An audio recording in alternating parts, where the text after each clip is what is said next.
Okay, so we finally got the car ready to take it up to Brad. We're going to load it up and put it on the trailer.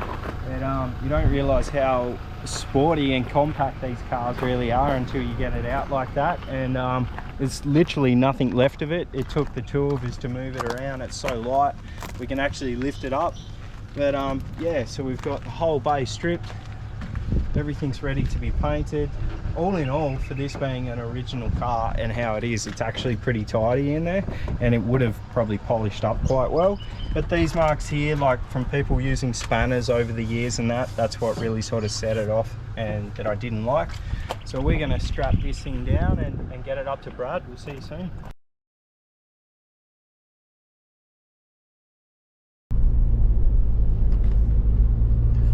I get nervous every time I tow this thing, especially when it's got wobbly wheels on the front and an axle that I made. If you haven't already noticed, I got in a fight with the drill the other night when I was making the axle for the Skyline. Check it out, got me good. Sound straight.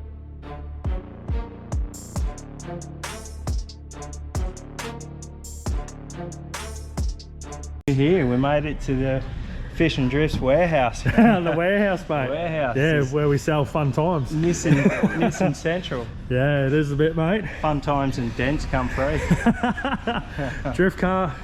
So GTR in the drift car shop, mate. Yeah, I know. I'm a bit worried it's going to come out with like a Pandem wide body or something like Rocket Bunny GTR. Well, that's what we do around here. I'm taking over the vlog, mate. Oh, yeah. Here we go. So, the vlog takeover. yeah, to the vlog takeover.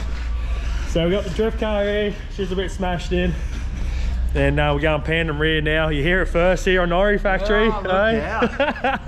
Pandem on Norrie. Yeah, mate, yeah. It's going to be sick.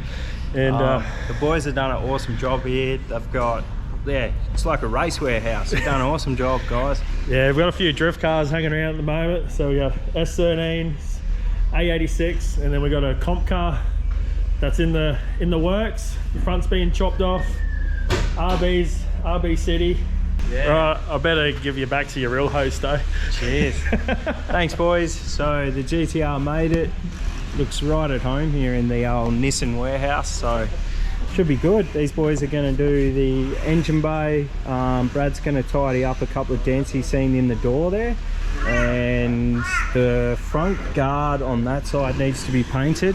I'd say it had a Japan paint job, which was pretty rough. Yeah, there's no clear coat I don't think on it. And yeah, so thanks a lot, guys, appreciate it, and we'll see you back at the factory. Okay, so now the GTR's up at Brad's at Fish and Drifts. It'll be up there for God knows how long till he gets it sorted out. He's going to do it properly. It's going to come back looking. So we got plenty of time to work on the stuff we have here, and I'm going to start off with the custom mid pipe that I have made up. So this is a custom mid pipe from CES Racing. Now Trevor no longer does his stuff. He was sort of a bit of a famed exhaust maker here in Australia until he sort of got a bit older. But what I'm not overly impressed with is how sort of brown it's gone. I don't know if you can see it so much on the GoPro, but it's gone a really nasty brown color, and it sort of doesn't match in with the beautiful titanium exhaust we have. Both the Tomei and the HKS exhausts they've got an awesome weld and an awesome finish to it. Now Trevor does amazing stitch work with his welding. Everything is flowed correctly. Everything's done on the dyno. It's horsepower proven.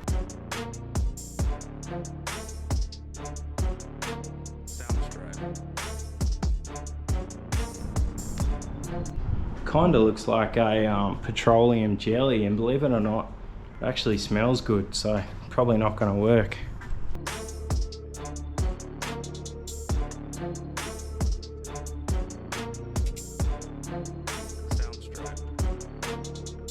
Righto, so the next big job to do is go through everything we pulled off. So I've got the power steering pump, which has got the 2.6 engineering kit on it. That needs to be sort of just cleaned and put away. My Nismo arms are fine on the front. There's nothing I need to do with them. They're like new still. The brackets don't need painting or anything. That's why I'm very lucky with this GTR. You know, it's an exceptionally good one when the brackets have got no rust or anything on them. That's really good to see. What we need to sort out is the intercooler piping. So this here is one of the factory pieces from the GTR for the intercooler piping. Now this lower pipe here, that one there, that's where your twin blow-off valves used to go, your factory ones. Then you have this skinny sort of pipe that goes through the floor, I guess, or through the engine bay, down through to your intercooler. Hang on, I should show you here. So it goes, it's on this side, it goes something like that there. So my idea is to get rid of all these silicon couplings, get rid of them, get rid of the hose clamps, and actually fit V-band clamps. So we can, just so we've got the ability to run higher boost if we want. We've got a fully forged motor, great intercooler, great turbos. We've got a really good platform for high boost. So why not make it so we can run high boost if we want. So if that means getting rid of the rubber couplings and actually have fixed piping, we can still use the HKS stuff. So we can sort of incorporate the HKS pipes in. I need to send them off to be powder coated again because they've come up a little grubby. Well, we'll check them out. I'll clean them up and see how they come. But if you can imagine that goes onto there.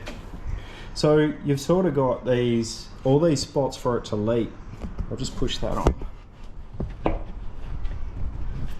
So if you can sort of imagine, here's the intercooler at the front of the car.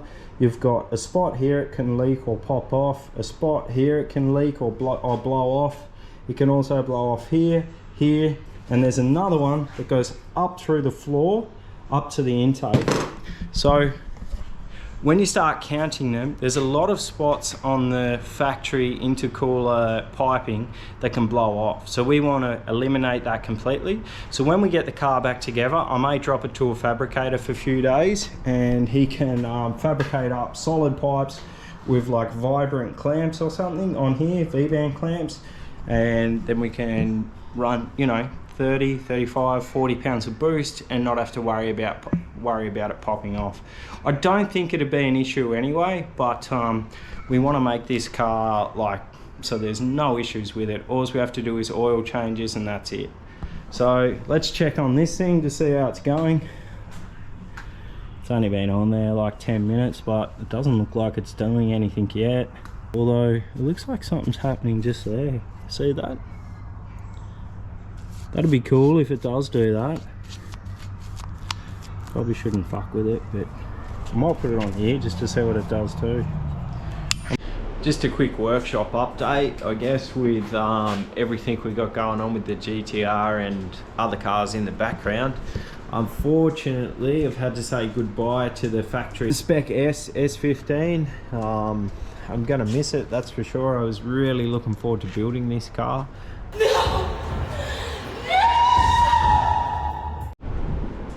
Rightio, I think it's time to check out this paste on pickling paste or whatever you want to call it. The new gel stuff we got that we wipe on. So yeah, it was pretty good.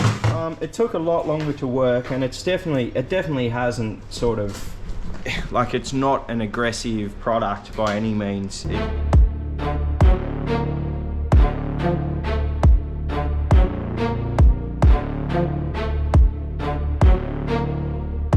Soundstripe.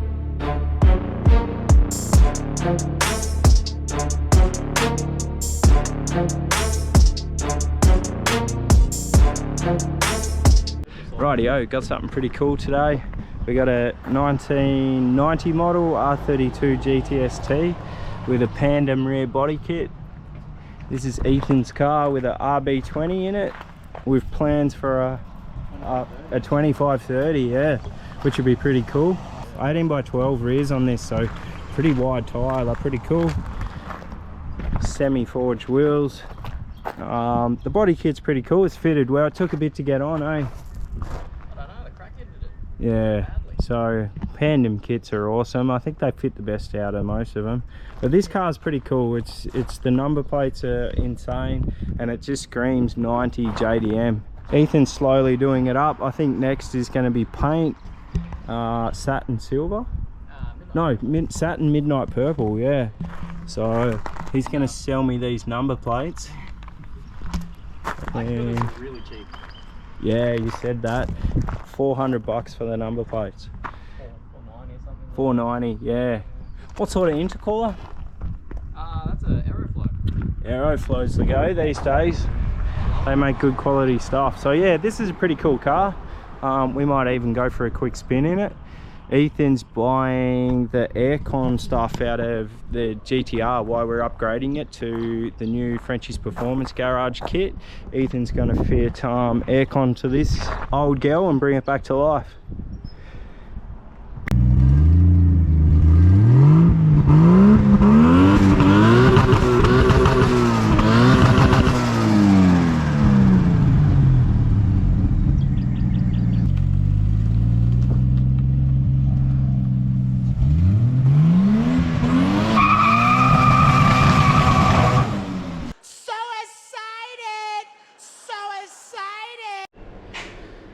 Okay, so we are going to do something fun and interesting, and that is we're going to play around with our GCG turbos.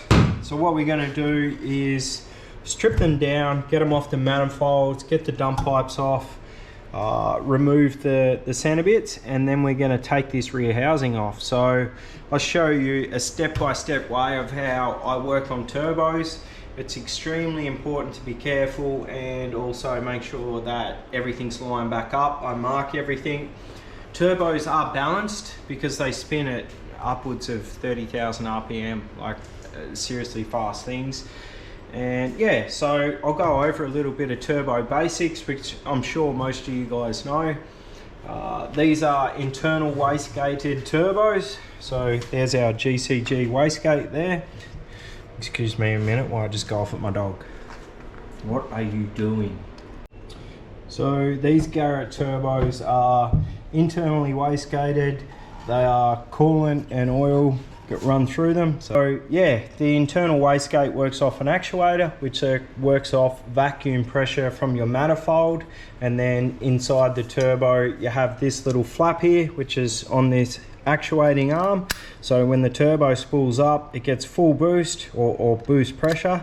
As you build pressure up, or PSI, whatever you want to call it, in the turbo, the wastegate then moves, which causes this to open up, and that lets exhaust gas go back outside the exhaust, down through the exhaust, and that's how you control boost pressure. Trevor from CES makes these awesome custom pipes which have got your wastegated exhaust, which goes back out and down and back in the dump pipe back further.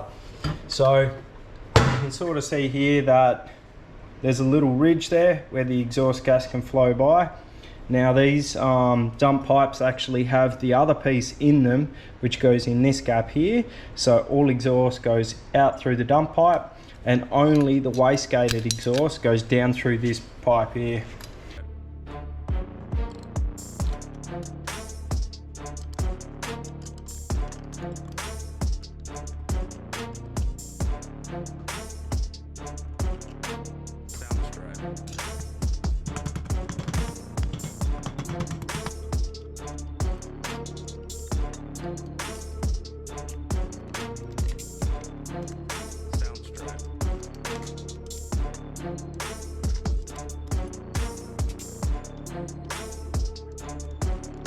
When you unbolt all your compressor wheel housing, so these bolts here that hold these on, just make sure that as you do it, always just give that a turn just to make sure it doesn't bind up. So then carefully remove the turbo compressor wheel housing. There we are there. Cool. So now you can see clearly this is GCG's anti-surge mod that they do. You can see where it's got a little grub screw there, and it's honed out to fit the big GTX wheel. Look at that billet wheel. Sweet baby Jesus. Fuck, that's sick.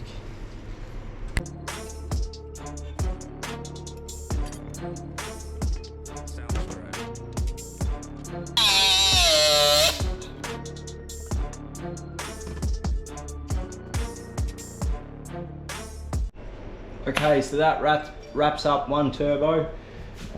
You can clearly see the awesome GCG billet compressor wheel, and it looks insane. It's actually memorizing. Those guys know how to build turbos, especially getting out. They get out the most of the size of the turbo. They will get its full potential out, whether it's coming on early or getting awesome horsepower up the top. Those guys do seriously awesome work. So we've got a secret with the manifolds coming.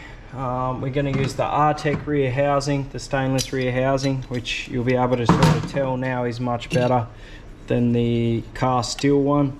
You can sort of see there, if we sit it the same way, you can see the benefits of the stainless one already just by looking at that. So yeah, anyway, that's the end of this episode, guys. Hope you enjoyed it, and stay tuned. We'll strip the other turbo next time and we'll put them back together. We'll build these turbos up. We'll show you the manifold that we're going to be using. We'll have a heap more parts arrive for the GTR. We'll go up to the panel shop and see how it's traveling, and it should be awesome.